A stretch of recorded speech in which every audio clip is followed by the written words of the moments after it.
مسلمانانی بەڕێز و خۆشەویست خۆم بە خۆشحاڵ دەزانم لە بەرنامەیەکی تری نوێ کە بە ئێوەی ئازیز شادبووینەوە بە پشتیوانی خۆی پەروەردگار لە کۆمەڵە حەڵقەیەک پێکاتووە کە باز لە ئەو هۆکارانە دەکەین کە ئینسان پاش فەزلی خۆی پەروەردگار پاش ڕەحمەتی خۆی پەروەردگار بەو هۆکارانە داخلی بەهەشت دەبێت ئینشاءالله. پێغەمبەر صلی الله عليه وسلم باسی لە ئەرکانەکانی ئیمان کردووە دەفەرمێت أركان الإيمان ست.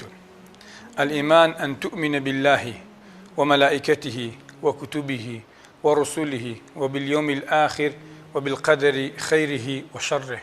أجر بيتو يقدن كخرمات بيبي بيكي دولت شق يعني لتك بخود بخو لتكش بالله دمي من دالك هوا بيدي فقيرك بوي هي خوي پروردگار بوي أما عمل صالح هوا بهشت من نسيبك.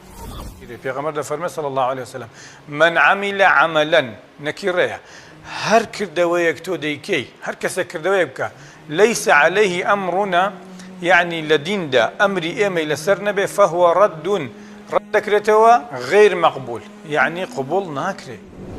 والعصر إن الإنسان لفي خسر إلا الذين آمنوا وعملوا الصالحات. ده بيكوبن